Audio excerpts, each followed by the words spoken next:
The sky did not fall in the months after the EU referendum. There was no recession. Economic growth remained positive. Wages did not collapse and nor did the stock markets.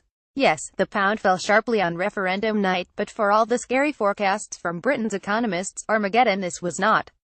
One upshot was that Britain's cadre of professional forecasters had a crisis of confidence.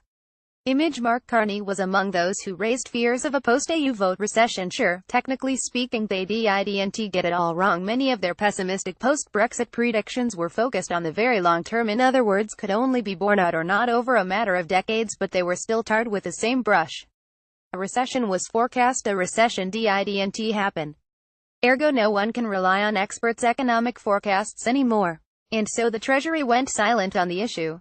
It has still refused to publish any updated projection of the impact of Brexit deal, no deal or something in the middle since last year's vote. Many independent forecasters were hushed as well. Even the International Monetary Fund was noticeably sotto voce about Brexit and its world economic outlook last week. Image the IMF has held off making Brexit commentary. It left its forecasts for UK growth this year and next unchanged, and tried to say as little about Brexit as possible, save that its managing director couldn't imagine no deal being done with the EU. Now the Organisation for Economic Cooperation and Development (OECD) is breaking the silence. It now expects the UK to grow slower than any other G7 country next year. It thinks Brexit is a full-scale economic disaster, and unlike many other forecasters, it is not afraid to say so.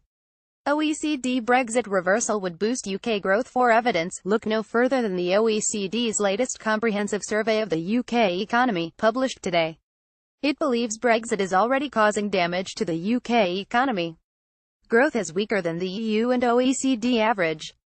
Share prices of truly UK-based firms selling locally, as opposed to the international firms simply listed on the FTSE 100 and 250, have dramatically underperformed their global counterparts.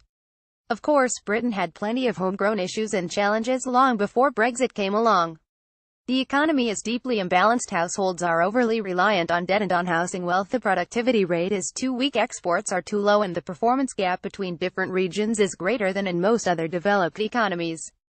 The OECD has moaned about such things for years. The difference this time around, it says, is that Brexit is actually making them all worse. Not the prospect of Brexit, mind. The direct economic impact of the vote last year, it says. So it say that households are facing a bigger squeeze as a result of post-referendum devaluation inflation. They are borrowing more to finance their spending. Productivity growth has dropped to new lows in recent quarters. Exports show little sign of rebounding despite the fall in the pound. Indeed, according to the OECD's analysis, the country's export performance has hit a record low in recent months. And the very regions of the country facing the biggest productivity shortfall are precisely the areas which are most reliant on EU funding, which could dry up if Britain crashed out of the EU without a deal. There are some solutions, according to the OECD.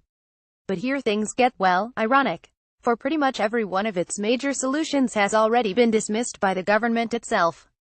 So what's the best thing the government could do to get growth going? According to the OECD, reversing the referendum decision altogether. That's a no-no. Another idea it suggests to boost productivity and stop people slipping into low-paid jobs is introducing new higher national insurance rates for self-employed workers. As you'll recall, the Treasury already tried to do that in the budget, and was forced into a hasty U-turn. Or, it says, the government could abolish the pensions triple lock and simply raise pensions in line with wage growth, or inflation. Again, no longer an option, following the Debt Confidence and Supply Agreement.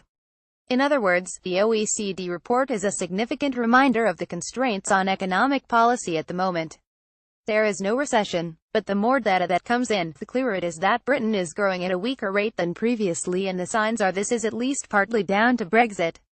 And the most obvious solutions are, well, no longer viable. There is, of course, a chance the OECD has got it wrong. There is a chance its numbers are inaccurate and its analysis is flawed. But even the most skeptical would have to concede that eventually one of these experts might just get something right.